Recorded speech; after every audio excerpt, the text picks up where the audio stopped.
Tyler Dyson. What up, big dog? Wait, is that like Tyler, like from a Gist thing? Like the Tyler? Stop it.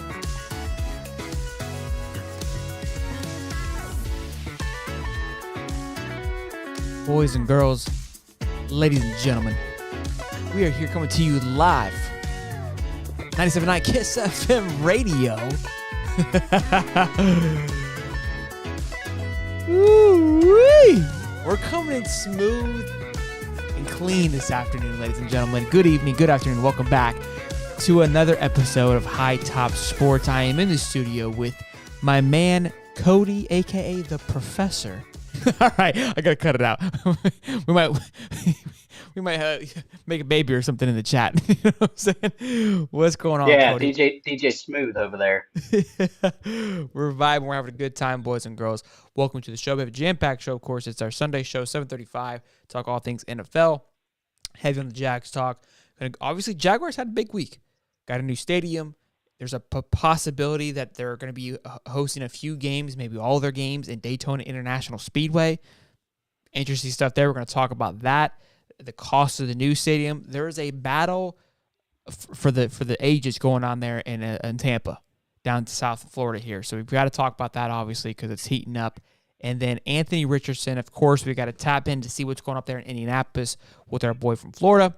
And then running back lifespan. Some studs have been on the table over the last few weeks, just to name a few. Ezekiel Elliott, Derrick Henry, Dalvin Cook, Josh Jacobs, kind of, sort of, right? A lot of big names kind of losing their steam there. So we're going to get into that. And then gambling in the NFL seems to really just, it seems to be kind of coming out of nowhere, surprisingly, like weirdly so. Do you agree? Like, I don't know. Yeah, absolutely. It's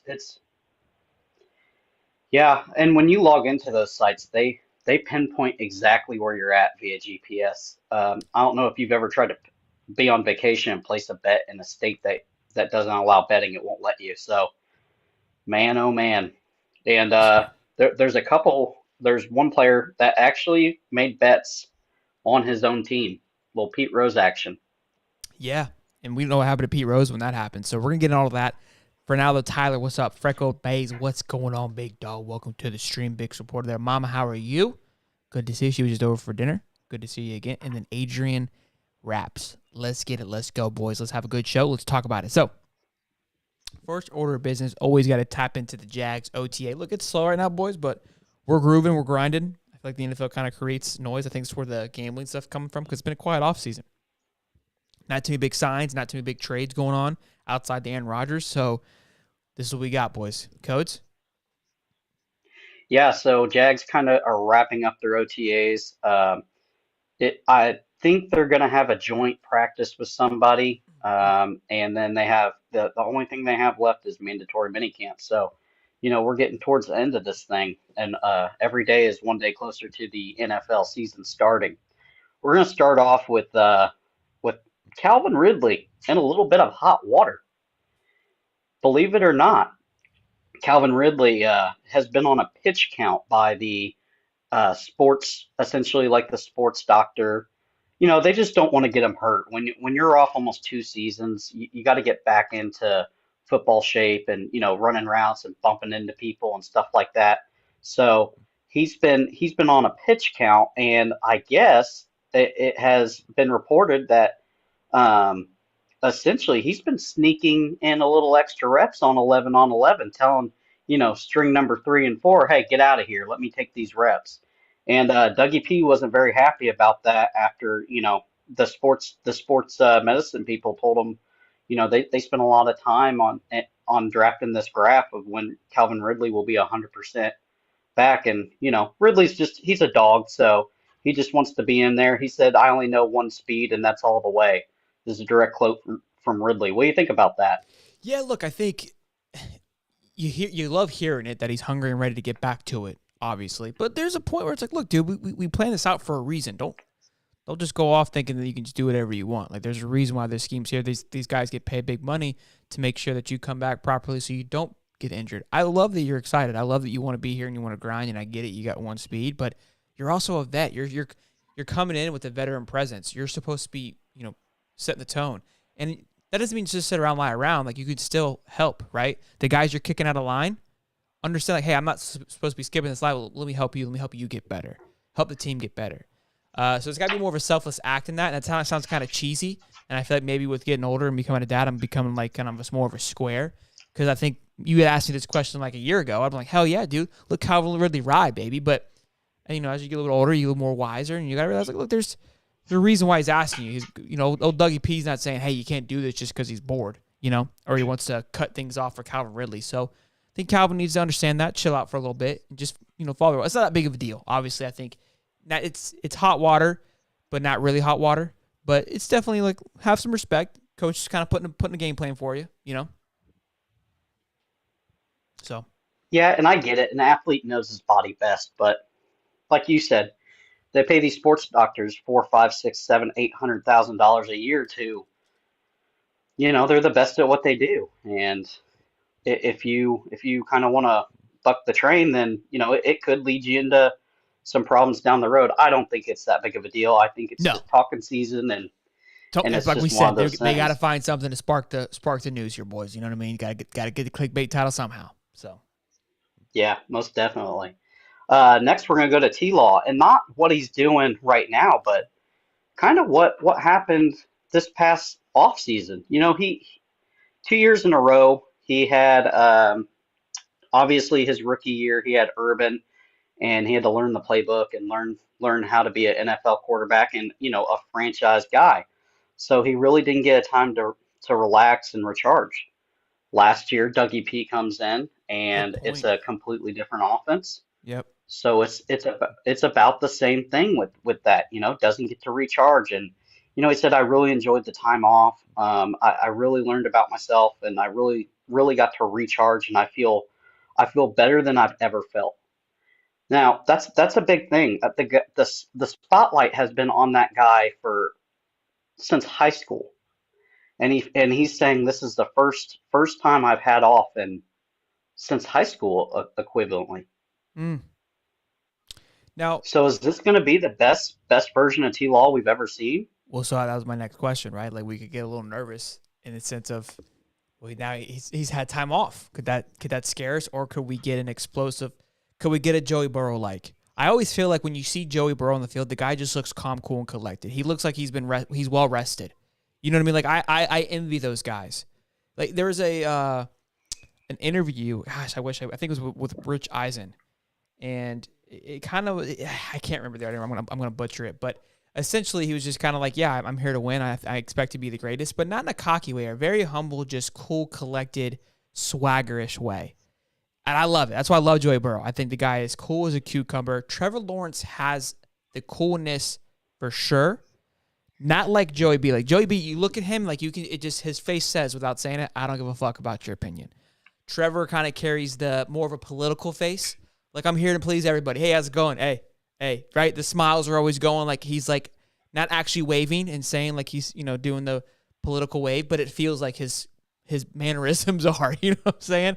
Where Joey B's just kind of walking Yeah. through the crowd like he's Michael Jackson or just like some big superstar. I mean, he is, but he carries it very well. So maybe Trevor will kind of tap into that a little bit. You know what I mean? Kind of had a good little off season. We saw him around partying, going to different games and whatnot, just having fun, enjoying the big contract that he signed, enjoying his wife, and just having a good time. Every time you saw him, he was smiling, going to Waffle House. So those things excite me. You want your quarterback to be cool, collected, but still have that killer in him. I think the thing with Joey B and Trevor is that killer instinct is just, they've worked on it for so long, it's now ingrained, where they got to tone it back a little bit, right? And so maybe that's where he's missing. I think we've talked about it. We even tapped into that a little bit last week where, him playing for first season with Urban, second season learning a whole new playbook, having to reset. Like you said, this is now a first full cycle and a good team coming in as well. I'm excited. Yeah, I think it's a good thing, man. For a guy that essentially has been in the starlight his entire time, for him to be able to take a breath. I mean, that guy had to be just absolutely exhausted. You know what I mean? And I feel like I feel like this is probably going to be T-Law's best season yet, bar none, college and NFL. I think this is going to be one that he really lights it up because when you're burning at both ends of the candle, sometimes you just run out of fuel and steam, and you're not putting your best product out, right, Shelley? Yeah, no. So Ryan in the comments says Travers has had 6 good games. Let's slow down and see what he does in the first half of the season before crowning him the next Tom Brady. I don't think anybody's crowning him to be the next Tom Brady, but his best 6 games, in my opinion, the last back of the season was a very important time. I mean, it was crunch time. He showed up when it mattered most. You can argue the Kansas City Chief game and kind of, I don't think he played poorly. I'm not going to put that game on him, but I feel like he started to find his rhythm at the right time. And again, you only had that's the second half of with Dougie P. So yeah, there's excitement there that he could be, but there is a lot of hype. There's starting to become noise that he could be the MVP because everyone's looking around. It's like nobody's biting on Josh. He's playing in a hellion of a division, right? With the Jets, the Dolphins, and the Patriots. I mean, a hellion of a division out there. So those guys are going to beat the shit out of each other, which is going to impact any of their production. You got Joey B. Obviously is going to be Joey B. But that division's okay. I don't find it too healthy. The Jaguars, again, we've talked about it. Their division is deflated.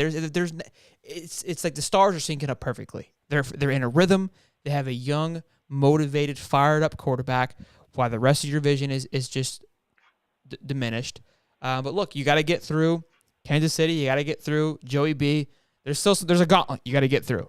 But getting to that to start that gauntlet is it's a much less bumpier path than those quarterbacks that I just mentioned. So this is also, too, where the hype's coming for him for T-Law to have a really big season. Yeah, I agree. All right, let's move on to Jaguar Stadium. I mean, this news has been going nuts since Thursday, since it dropped. I wanted to do like a reaction video, and I wish I would have because as it was playing, I was getting goosebumps. Being here from Jacksonville, just always going to the stadium, being around that stadium, it's a dump. I mean, it doesn't feel like an NFL stadium when you go by it. Like that's how it's big, it's exciting, but maybe I've just been here for so long, I'm a little numb to it.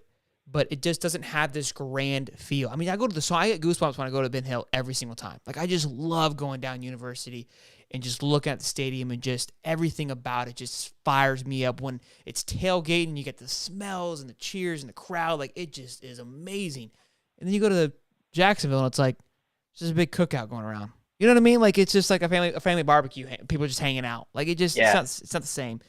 So this is really exciting to be this close to home. I mean, I've been seeing all kinds of stadiums and all these other teams get it. And when you think about Jacksonville, you just don't think that's going to happen.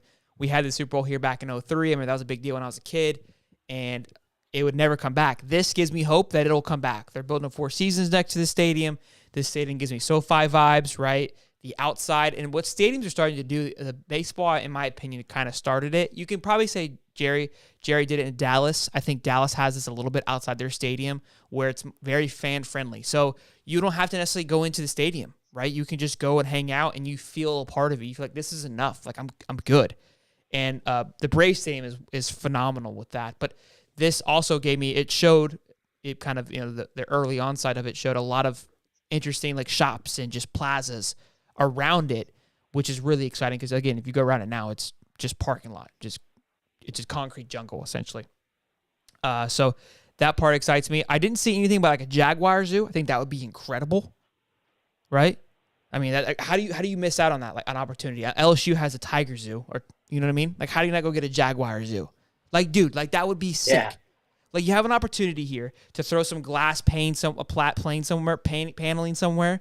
Now, obviously, I'm sure Peter or whatever would come try to shut it down. That's probably why they didn't. But I mean, just leave us alone. Give us our Jaguars zoo. That's all we're asking. But it's expensive. Yeah. It's expensive, Cody. Yeah, $2 billion is what it's going to be. Now, $2 billion is not all going to be on the taxpayers. The taxpayers are on the hook for $1 billion, and the owner Khan is going to be toting out the other $1.5 billion. So the interesting thing is though here is that Khan's planning to spend 600 to 800 million surrounding the stadium. This isn't the stadium itself. This is bars, restaurants, fan-friendly things to do, tailgating, better tailgating facility, and probably some shops where you can get Jag gear and stuff like that. So he's really building a little Jerry world out there, Yeah. which that's the biggest thing. That's what you're gonna have to get, any big sporting event out there, because the Jags aren't the only ones paying the bill. There's going to be other teams that use this facility, and if you have a kind of a basic little sports city inside of that little Jacksonville stadium, 12, 10 square blocks, where you have bars that you don't have to go to the game. Some people don't like going to game. Listen, the games are fun, but I mean, there's nothing better than being in an all Jags bar and having a couple beers, and that is just as fun going to the game. They have TVs everywhere. So they're really spending some money, like you said, Four Seasons hotels going in there. So they're really spending some money to make the stadium better, but the fan experience around the stadium better. And that's some big um, seeing into the future by Mr. Khan there. What do you think about that? Yeah, speaking of the future, here's what's big about that as well. If the Jaguar fans that have you grown up here, when Khan took over, there was a lot of fear that he was going to take that team to London or move it anywhere out of Jacksonville. Like that was a big heavy noise about that. This here is a 50-year contract, confirming that the Jags ain't going anywhere, and it was always the Jags. So fans absolutely love this. Sean Khan's completely bought into making this team, a legitimate powerhouse and a place to come and to be a part of. And it's cool, man. I mean, in a time where Florida football seems to not be finding their footing, the Jags are, lifting themselves out of that poverty level football team, NFL football team, which is exciting. It's exciting to see, especially this close to home. It feels like it hasn't had an opportunity to for a while, and this is the sign that, hey, you're going the right way. I think people have to realize too. So Jacksonville, like the downtown area, isn't like the sweetest area, and so people are like, oh, why would an NFL player want to go live there? Those guys don't live there. Those guys live out in Ponte Vedra, A1A, that area, the TPC area. Which if you go over there, you're like, oh shit, it's bumping over here. So the living area is nice. There's no state taxes. I think it was more of just kind of an atmosphere thing. And again, now it's all starting to come together. And it's like, look, this is going to be a top destination to come play. I mean, it's beautiful. Weather's nice. The city is now starting to bloom. And the fan base is crazy. They're absolutely insane. They're absolutely insane here in Duval. So good stuff, man. Is that all you got? Yeah. Real quick, I want to get to the comments. You guys are getting a little rowdy, which I love. Q Lee, we're about to get into the Jaguars going to Daytona. Hall of Fame. He said, Josh Allen. You're trying to say Josh Allen's good, and I think Mr. Nobody's yelling at you saying that he's a choke. Look, Josh Allen's a stud. He is a baller, but he's choked when it's mattered most so far, and that to me is a big thing. I've got no knock on Josh Allen at all, but you were talking precast. Apparently, there's some murmurs going around that that Diggs wants out. Can we get a confirmation from up there at the war room, Cody? Yeah, absolutely. Diggy wants out, and he did the same stuff when he wanted out of Minnesota when we traded him away. Yeah, you're used to this. Yeah. So this is what he does. He scrubs his Twitter profile and Instagram, and then his little brother will put out cryptic tweets for him, and then next thing you know, they're shipping him off. Now we got Justin Jefferson for the Diggs pick, so it wasn't all bad. Diggs is great and all, but it's one of those things, and Josh Allen kind of had some relationship issues, which I don't want to get into. That's not fair, but there are some things happening in his personal life that seem to maybe not have him bought all in. So I see they're still getting rowdy about the comment about Josh Allen choking. If I had to give a comparison with these quarterbacks, Burrow and Mahomes is like the Brady and Manning. Right now, Mahomes is more Brady-like, right? Because Burrow hasn't got it done yet. But Burrow is finding himself in the category of, right now, as Rivers. I would place him more in the Big Ben category because I see Josh Allen possibly getting one, which is kind of like that Big Ben throughout that time. But I know Big Ben got more than one. But in comparison of the two, I think You put, obviously, it's Brady, then Manning in this era. So comparing eras here. And then Big Ben and Rivers and Drew, they all kind of, it starts to get a little blurry. You can kind of argue with that spot. I'm not going to argue about it. But right now, Josh is only giving me Big Ben vibes. He hasn't given me that argument that he could be up in that top category. And I get it. He lost to Mahomes. I'm not saying that he choked, but he hasn't been able to get it done. Neither has Burrow, but Burrow has done it with less and less time and has more time left on his plate. It feels like, look, Josh, we're run out of time, dude. Like, we've given you a big contract. I feel like we've been talking about this guy for the last 3 years. Like, oh, this is the Bills' year. This is their year. And they go to the second round last year and get clapped. Clapped in the second round last year? Yeah. Like, what do you mean? What do you mean, dude? Like, there's no reason. Who they lose to? They lost to, they got clapped, though. I can't remember. Yeah. Well, I'm going to take it at this. The one game I remember, everybody throws it on Allen because he is the quarterback, and when a team loses, he definitely. Oh yeah, they got beat like 45-10 to Burrow. Clapped. Yeah, the Iceman. Clapped. So essentially, the defense, for as great as the defense was last year, they weren't clutch. Like, Minnesota goes down and just yanks their heart out while it's still pumping with like 28 seconds left. That's the defense. That's not anything on Allen. They scored. Listen, a quarterback is there to score. Brett Favre said it best. I'm here to score 21 points a game. And if I don't do that, blame the loss on me. If I score 21 points a game and the defense doesn't hold up, don't come talking to me about a loss. I hear you. And I think, look, he definitely gets a lot of flack. I mean, it's the quarterback. That's the role. That's the role. So I don't want to hear it. I'm not going to go nit-nat paddywhack because that's comes with the territory, boys.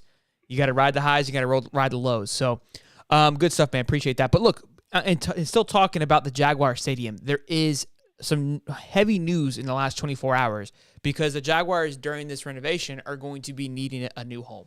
We've talked about this a few weeks ago. Yep. Gainesville being a priority destination, I think it's leading the way. If we're doing a crystal ball prediction, I give an 85% chance to the Swamp. We pitched Camping World down there in Atlanta. I mean, we basically figured it out within 30 minutes. I don't know what's taking them so long. UNF Stadium is another option. I think it doesn't hold enough. That was a problem. But last 24 hours, Daytona International Speedway has been making some noise. And I was like, wait, what? No way, right? Yes way. There is an actual possibility that this could be a thing. And for anybody questioning could it work, here is an image of a soccer field that's not the infield, but the I don't know what I can't think what that's called right now, which I'm going to get flack for. But the starting line. There's a starting line. That's like it's not the infield. It's just the oval grass there. The fans are, and I'll show you a picture in just a minute. But the fans are underneath us, looking over. So you'd only be able to see one side. I don't know how. They could probably. You don't like it? No. You talk about getting fried. Okay. What do you think it's going to be like at Daytona with no covering? Yeah, I mean, look, I don't know if anyone's been to that stadium. I mean, you're sitting lobster out there. Cody is right. But let me right now. Have you been to the Jag Stadium? It's no different. There's zilch coverage, buddy. Zero, nada, zilpo. So for Jaguar fans, they're not gonna. It's the same thing. That's Florida. I hear you. Why not Camping World? It's about the same. It's about the same drive, isn't it? No, it's definitely a little bit closer. That's probably about an hour and a half to Daytona. It's probably, we said 3. I would shoot 3.5 to Orlando. This is what it looked like. They played at like 75. I think this is Bethune-Cookman playing football. So you can kind of get an idea of what it looked like. The grandstands are much bigger than that now. So we'll see. It's an interesting thought. We'll see how that plays out. But I at least wanted to give you guys a look of how that's going to, how it could look if it were to be a thing. They're heavily talking about it. So, look, I think there's going to be a couple of options. I don't mind it. I think it's pretty cool. The view, I mean, I've watched a couple races in the stands. It's not horrible. It definitely would be interesting, but it would just basically, you're just on one side of the football field. That's it. Yeah. So, we'll see how it plays out. But yes, Cooley, there's to answer your question. There is a possibility they do go move that bad boy to Daytona, excuse me. All right, boys, you know what we got to do? AR update. Look at the graphics. Shout out to the graphics team. That's Cody, Yeah, by the absolutely. way. AR is might be losing a little steam. We've been talking about it every week in and week out, keeping you guys up to date. I will promise you one thing: Cody probably is going to butcher 4 or 5 names. So just be prepared. I'm not quite sure if he did his homework this afternoon, but I know the comments will let us know. But Cody, I'm gonna pass it over to you, and then we'll rock and roll from there. Yeah, absolutely. Got a better cigar this time. Here is your Indianapolis Colts. Here's your AR update. And so let's go first off. The good thing that happened this week with AR. Now, wide receiver Brashad Perriman. He gets picked up by the Colts, and apparently him and AR have a connection, otherworldly apparently. And he drops a beautiful 60-yard bomb during 7-on-7 drills for a tutty. Now AR just doing AR things, but old Gardner Minshew has seemed to wiggle his way past AR for the starting job. It just seems like that he is more consistent, which he's a veteran. It seems like he's making less mistakes. Now AR is still flashing his brilliance, but it seems like that all points are looking that Garner is going to start day one. Um, Garner's been a little bit better in 11-on-11s. I'm guessing because they haven't showed much. That AR has tossed a couple picks maybe, or a couple of those heat-seeking balls that essentially that we saw, and he's been a little bit more inaccurate than Garner. But it seems right now that Garner is taking the reins of QB1.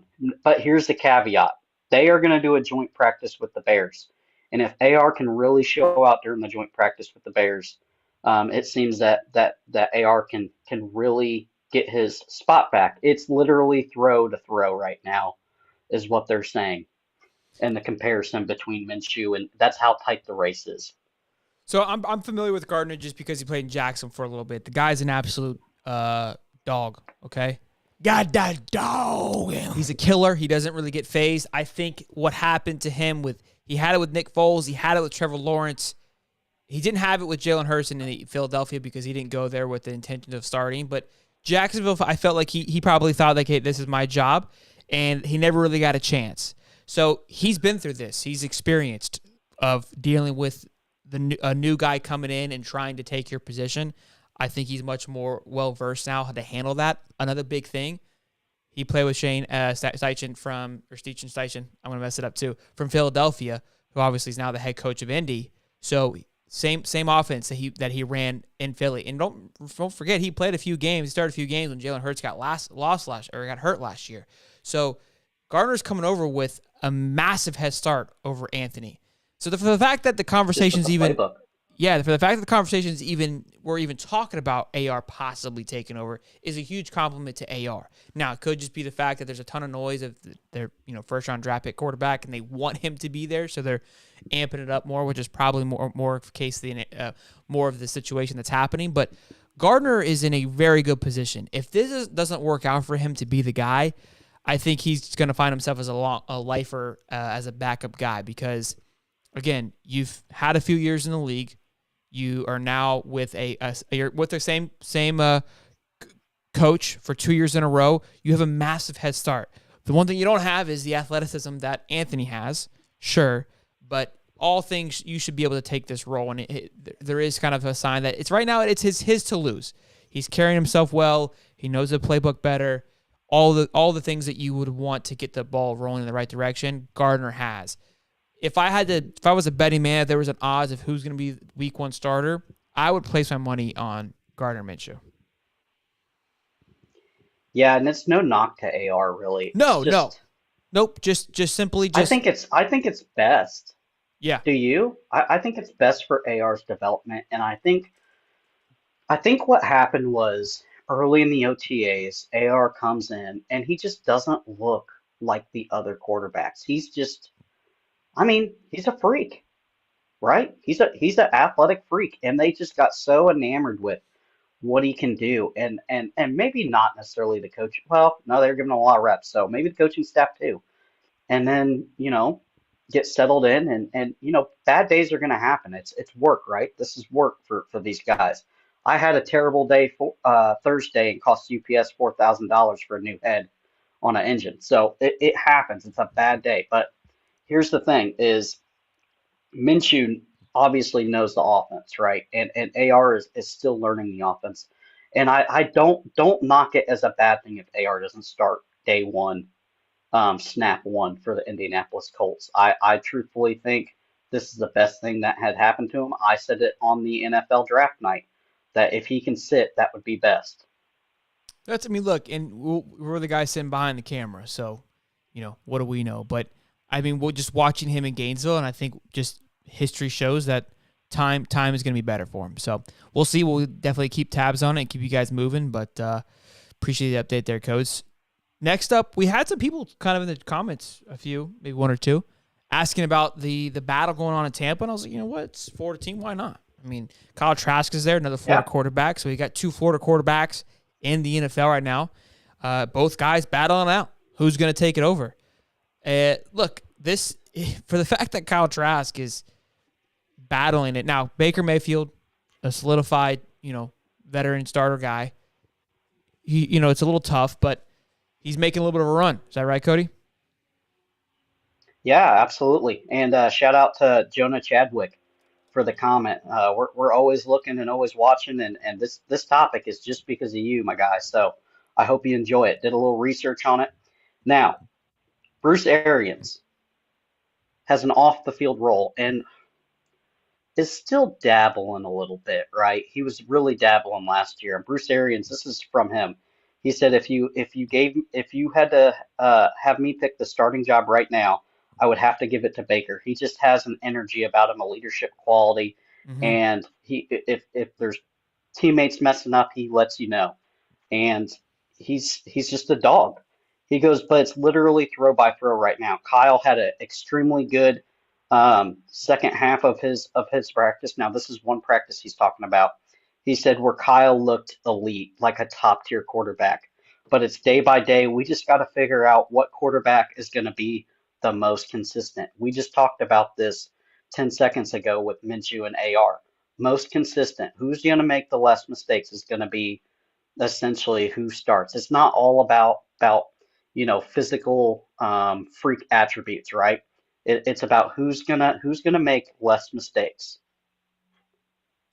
Yeah, so Freckle says here, social media says posting, but Baker. Look, Baker's the new shiny toy. That's a first-round draft pick. One of one right there. That's a big deal. Kyle Trask isn't shiny. Wasn't shiny when he came out of high school either. He's not the shiny guy. He's the guy that all of a sudden you look up, you're like, holy shit, this guy's winning football games. Now, for Kyle not taking the reins here and really running with it, you got to knock him a little bit. You had 2 years behind Tom Brady. Now, I don't know what was going on, how much Tom was helping you, whether or not, but you've been in the system longer than Baker. Baker is fighting to stay alive, so you can't give me like, well, I mean, I just said it too, but you can't say, well, Baker's a vet. He's been playing a lot longer. But I don't give you that. So for the fact that it's even a conversation, it's a little concerning on the development of Kyle Trask and where he's headed. Look, I love Baker. Love his swagger. Love his charisma. Love his leadership. I think he's got the way he carries himself. I also feel like he hasn't really had a good situation. I don't think Cleveland's a place for anyone. It's a place to go die. It's a place where dreams go die. Then you go to Carolina. Yeah. We are fighting with, is it Wentz or is it Darnold? Darnold. Fighting with Darnold, same guy to me. And you really not, it's just an unhealthy situation there, a team that's falling apart, trying to figure that out. Then you get shipped off to the Rams, and he kind of balls out with Los Angeles. Yeah, balls out. And then just gets cut. Bro, does a great job. Resurges a little bit, makes some big W's. I mean, he's running around with his head cut off every single play. It wasn't like the Rams were really destined to do anything great. You put this guy in it, put a guy who's been in a shitty situation in a shittier situation and expect him to just make magic, and he did. He polished a turd basically out there in LA for what he could do. And now you're giving him a fresh start. I think he's in a healthy place mentally. I think the Tampa Bay is a much better organization than two of the three that I just mentioned in Cleveland and Carolina. And I think it's a much better team moving forward. Baker's definitely going to be your day one guy. 110%. It's not even going to be close unless something happens and he gets hurt. Baker Mayfield will be the starter without a shadow of a doubt. Put your money down. Lock it in. It's guaranteed. I'm Charles Barkley, y'all ask. It's guaranteed that Baker's going to get it done. And look, I love Florida. I love Kyle Trask, but you got to lock it in, big guy. You gotta lock it in. Yeah. Kyle Trask was not shiny coming out of Florida. We Florida fans were shiny. Callie Berry, what's up, big dog? But I wouldn't say he was shiny. I know he was a Heisman finalist, or he was in the conversation. I can't say he was Yeah. shiny coming out of the NFL. I can't, or coming out of No, college. We as the fans were excited about him getting drafted and knew that he was a top tier talent. I wouldn't say that from an outside perspective looking in. I don't think it was a shiny tool. no. And Baker just has that. I don't know. It feels like everywhere he goes, it feels like that he literally has to fight. He's just a fighter. He's a survivor. Who's that? He may be a Baker. Yeah, He yeah, may just be a guy that bounces team to team, kind of like Fitzmagic, and is just gonna, yeah. you can toss him in, and he's gonna throw up six tutties in one game, and then, one game he may not look great, but it feels like that the guys around him always want to fight for him too. And when you're in an unstable position like Tampa Bay is, and you're trying to find a guy, and you say, well, let's just say that for this example, that him and Trask are 100% gridlock tied, right? It's the same, but Baker brings the guys in a little bit more to fight for him.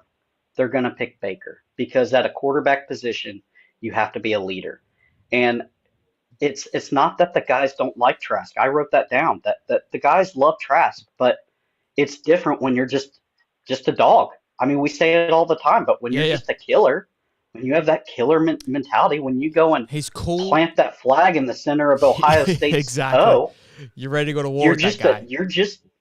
yeah, you're ready to go to war with that guy, and he leads from the front. He'll take a shot for you. He don't care, and I think that's a big thing about Baker. As much flack that he gets for kind of being a douche and all that, whatever.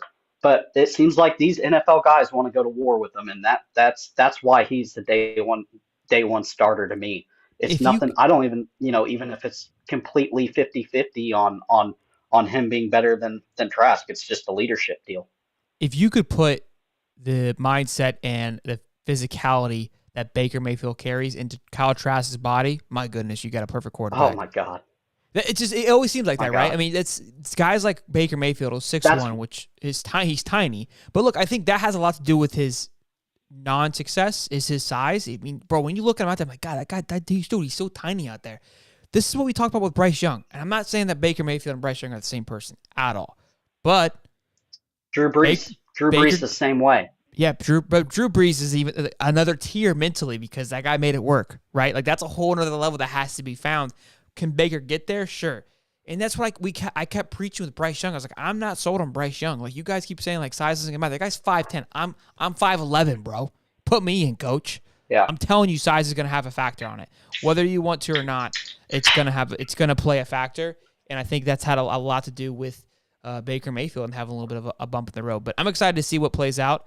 Look, that team needs a little bit of a resurgence, especially having old TB back there. That I think that last year was a pitiful way to go out, but hopefully they can bounce back. They shouldn't be too far behind. They got a great receiving core out there with Mike Evans and wait, didn't no Evans? I always want to say Evans played with Baker. He played with Johnny at Texas A&M. I always sync the two up. Good stuff, boys. Good stuff. Moving on. Got two things left, boys, so sit tight. Appreciate you guys having a good time tonight. Make sure you guys drop a like, subscribe. Hope you guys are enjoying the content. Running back lifespan. I mean, Cody sent me a little verbiage here. I got to pull that up for us here, don't I, Cody? You can pull it up now or in a minute? Is it ready to go now? Yeah, go ahead. Let's just pull it up right from The, the rip, okay? the, Just so the people can understand what we're saying. the data guy is locked in and loaded, boys. Sorry, we still got the Jag stock. There you go. Good. You can rock. Can you blow it up a little bit? Oh, I'm sorry. Oh, geez, sorry. Cody's talking, boys. Is that good enough? But that's all I Yeah. got for you. All right. So essentially 27 seems to be the magic number. You have Zeke Elliott, you have now after yesterday Dalvin Cook and Leonard Fournette, all 27 years old, all first round draft picks at one point, and where are they at? That's the free agent market right there. That's no Wait, wait, wait, teams. wait. You have no job right now. All of these guys are free agent? Yeah. Wow, dude. Look, Zeke. So here's, I mean, I always say this all the time, but like for me, fantasy value and how you pick up a running back in fantasy, it correlates to just having a conversation, whether you want to or not. So look, Zeke, top first round draft pick 3 years ago. Dalvin Cook, probably number 1 or 2 guy the last 5 years. Easy. Fournette, late first round, early second round, depending on how crazy you are.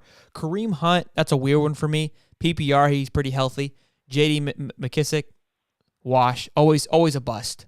Mark Ingram. Mark Ingram's old, bro. That guy is probably he's the only one that makes sense here. And Rex Burkhead and Bernard. I feel like Bernard and these guys been in the league. I don't know. Haven't done that much, but these guys have been in the league. It feels like forever.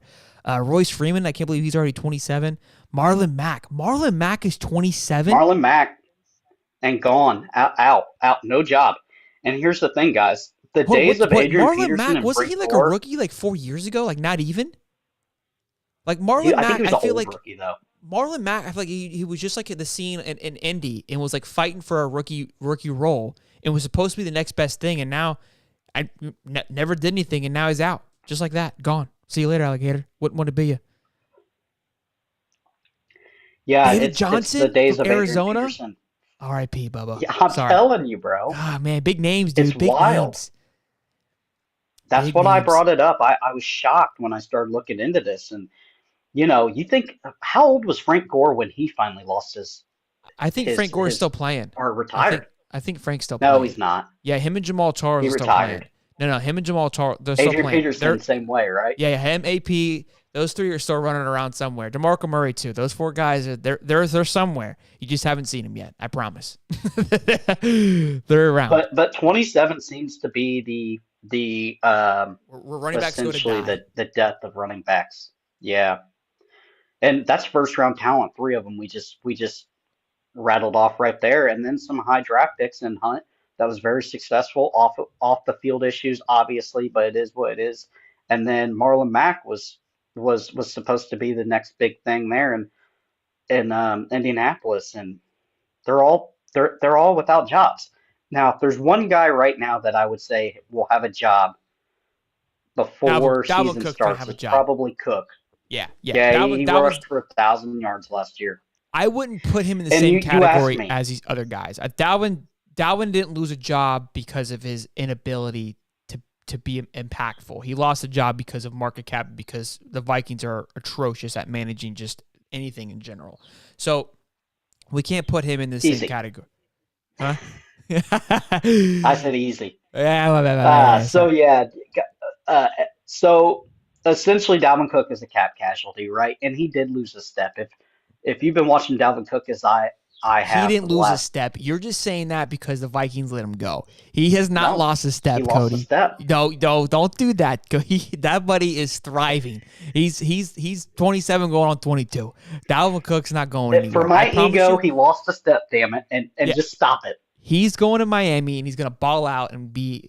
Miami's not going to win a ring. I just don't think Tua's the guy, but they'll be extremely competitive with Dalvin Cook. But dude, what sucks? I love Zeke, and I remember like timeline are irrelevant anymore to me because it feels like it was a week ago, but it was like probably 2 or 3 years ago when Zeke had that big sit out because he wanted to get paid the big check. Remember that? And He was flying like down the Dominican Republic. yeah, partying, living his best life, right? And everyone's like, "You're being stupid, you're being selfish, and blah blah blah." And I remember when that happened. And I'm like, no, because running backs know that their lifespan's very short, and it's like I gotta get paid when I can because it's not gonna last forever. And this is the other part. People don't realize when they hear about these pros going bankrupt or whatever it may be, or why pros have to go and work after the fact. Imagine being done, like if you're 28 and you're done now. 60 million sounds like a lot, and it is a lot. But you're thinking like if I make 60 million now in the lifestyle that you're in, oh, that'd be perfect. They're living a $60 million lifestyle, meaning they're gonna make 60 or 20 million a year. And it's hard to transition out of that right away.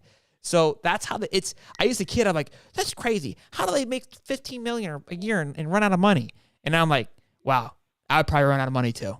Like no joke. Like when you really break it down and you look at taxes, your agent, all kinds of nonsense. If they're paid 60 million Paying or for 100 mom and million, dad. yeah, 100 million, Take home legit probably 50, 60, which is still a ton of money. But that's supposed to last you forever. And again, they're living like they're gonna make this for the long haul. They'll go buy massive homes, all these cars, doing whatever they want, living it up. And then shit, 45 comes around, they're still doing that. They're like, oh shit, I gotta go Moses Malone their ass and go buy a dealership.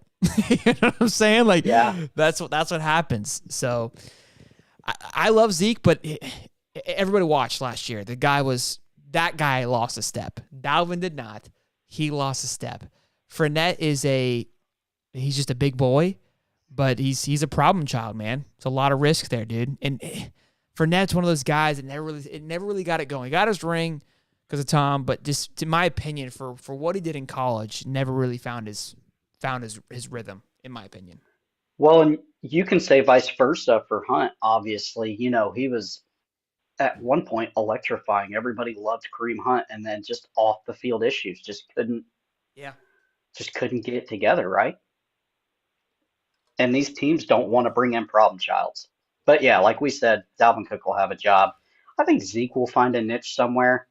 He's got I don't to. know, Baltimore, He's got to. somewhere like that, right? Not seeing him in the Dallas uni is gonna be a tough one for me. I'm a big players guy when it comes to the NFL. I love watching him for Dallas. I love having seen him have success in Dallas. I was a big Todd Gurley guy. Even Todd Gurley, another short lifespan. That one was always a whirlwind to me. Made his money. I was like, all right, I'm out of here. He retired at 27. Yeah, that was a tough one. Because I'm used to the guys like we just said, Jamal Charles, Adrian Peterson, DeMarco Murray. He lasted a pretty long time too. Who else did Gore. I say? Who? Frank Gore. Marshawn Lynch. I feel like Marshawn Lynch lasted forever, right? But Yeah, then you hear like the greats absolutely. though. CJ2K came and went as fast as he was. Sean Alexander. People talk. I was Yeah. talking about the other day, like Sean Alexander. It's like he was good just because you remember that Seattle team that made it to the Super Bowl, and that's all you remember. LaDainian Tomlinson. Yeah, LT, right? Like these guys, like you remember them, you heard about them, they were great. It was just a flash. Yeah. It was so quick, and it's like, but you don't hear about the Frank Gores. Like they don't talk like the Frank Gores like that. But like that guy lasted for literally 3 decades. He was like a cockroach. Couldn't get rid of him. Yeah. You know what I mean? Like it just like look up at the Frank Hey, Gore still playing, and now his son's coming up. Yeah. So it's like he never even left. This is fun. I love running backs. His son's a dude. He is, dude. Isn't he at Southern Miss, right? That's how we were watching and we were watching Yeah. tape, right? Yeah. Yeah, I love it. he's I love something it. else, man. This is fun. I love this shit. Dude, I love talking running backs, man. Like this shit. I'm a running back guy. Anytime I play fantasy football, people have taken my. It's kind of sad though. But think about this: if you have no running backs right now, right? I mean, could you imagine if you could get them to settle on reasonable contracts? You bring in Dalvin Cook, Leonard Fournette, and Ezekiel Elliott as your three-headed monster. Yeah, if you could get the two to check the egos at the door and say, hey, we're gonna give you a rookie contract. Yeah, if but if I'm one of those. But again, here's the thing though, right? Because they already kind of made their bag. Do you want to take a massive pay cut to go get the shit beat out of you?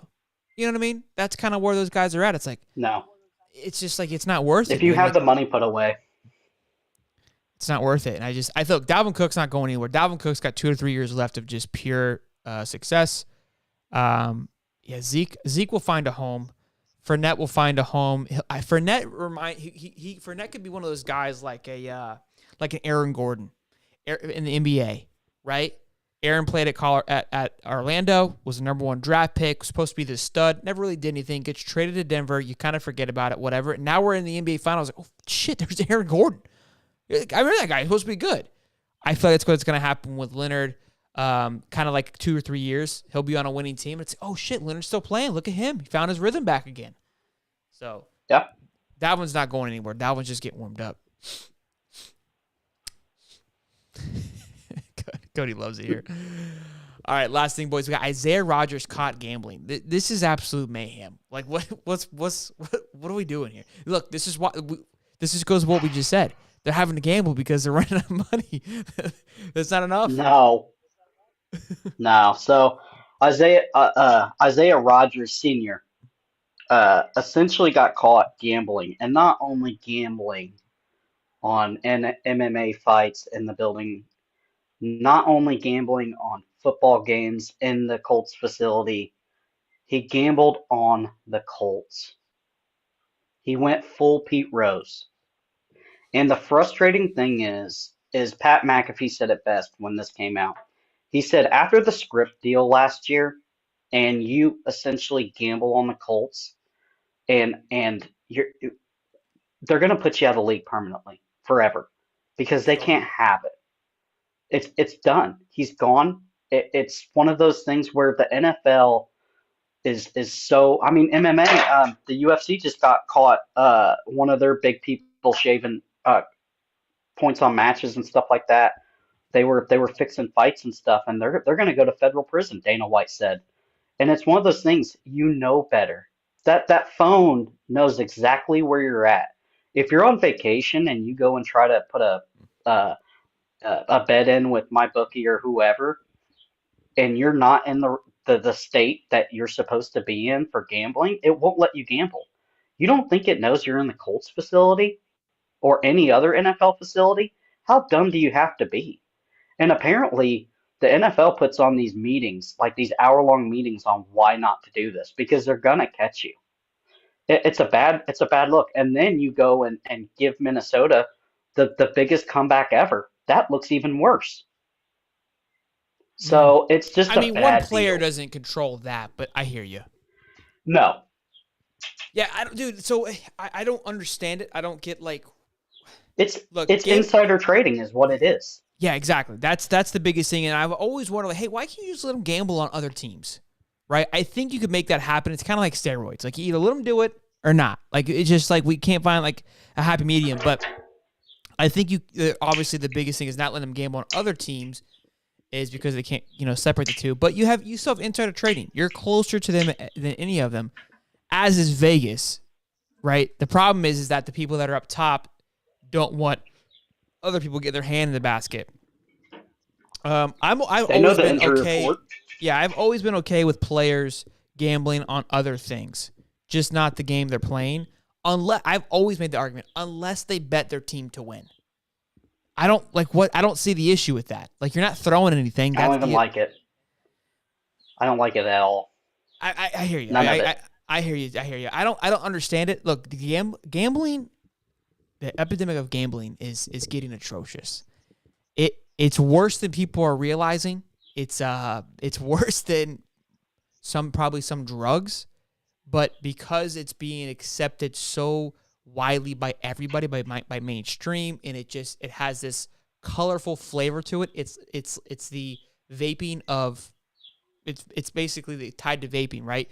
It's colorful, it smells good, so you don't think about it like smoking cigarettes. It doesn't feel like it doesn't feel as bad, and people are betting everything and anything and losing everything, and it's atrocious to the point where they can't even hold up and not play bet on their own games, and he ruined his life. He ruined his life. Yeah. He literally lost everything, more than probably just the money. Because now what? You're not going to get a job in any type of sports broadcasting. You're going to be probably making a podcast like you and I, but nobody's going to give you credibility because of this situation here. Now you can make a story talking You about did what you full did, Pete Rose. which people love Pete Rose though. So somehow he was able to bounce back. But Pete Rose is another animal. You got a dog coming after. I've always supported Pete Rose because he never gambled on. He never bet it. He bet on himself. But he bet on himself to win, never to lose, which I'm okay with. Which we don't know. We know that he placed bets on the Colts, but we don't know if it's win or loss yet. They're doing a full investigation. And if it's for losing, oh my God. Oh, dude. He'll go to prison. I don't feel like we'll hear about it. I feel like this will get brushed under the rug. It sucks, man. I don't get it. Like, I just want to be in the room. It's like, what are you sitting here thinking? Like, I don't know. We're sitting here judging. Young Like, kid too. Yeah, brutal, dude. Absolutely brutal, man. We'll see. When you're done playing, gamble all you want. That's what I'm saying. He can join Josh Gordon as a car salesman. Yeah, dude, Josh is another one. You Josh know how Gordon I never look makes sense at to me but either. I kind of look at it. I don't feel bad for him. Everybody says, "Oh, feel bad for him." When I enlisted in the Marine Corps, there were certain places I couldn't go, and certain things I couldn't do because I was essentially owned by the government. Right? We had places in D.C. We weren't clubs. We weren't allowed to go. because of prostitution and stuff like that. And if you got caught in there, you got in trouble. You were dealt with. You were kicked out. You were dishonorably discharged. And it's the same thing with the NFL. You are going to make all this money, and you can't just don't gamble for 4 or 6 or 8 years. And a guy like him, he probably was only going to be 4 or 5. He's a punt returner, probably only going to be 4 or 5 years in the league. So it's just dumb. Stupid. Absolutely stupid. Just to maybe get an edge. I don't know. But hey, good show, Codes. Absolute banger. Thanks, bud. We're getting better and better each day, each week. Hope you guys enjoyed the show. Appreciate you guys arguing in the comments per usual. Good to see you. Mr. Nobody, Hall of Fame Muddy. Thank you for your participation in the comments as always. We really do. As Holly says, they're having their own show. Oh, always, Bo. You got to learn to accept it. It is what it is. But I appreciate them coming by and hanging out with us for an hour. It means an absolute world to me. Well, boys, if we get some news this week before Wednesday, you know where I'll be. Tuned in, live, fired up, ready to go. So turn the notifications on. If not, we will see you live Wednesday, 8:35, putting out an absolute banger. Holly and I will be on the road this Wednesday. We're doing a little fishing trip for work. So we'll still be live because we don't miss a show unless your name is Holly. But we will be there, ready to rock. Then the following Wednesday, Miles Graham will be on the show. Super excited. We got a few Gators lined up. Soderquist has been on the move. And then the following Wednesday, I'll be on the move again. Busy summer for us. But then July, we're locking it down because we're about 60 days or so away from college football. So we're almost there, boys. NFL is almost here. We're getting through the summer one day at a time. Having a good time doing it. But I love you guys. I'll see you. Make sure you guys like and subscribe. Until next time, I'm Sheldon. And I'm Cody the Professor. Boogity, boogity, boogity, boys. See ya. Good night. Peace. See ya.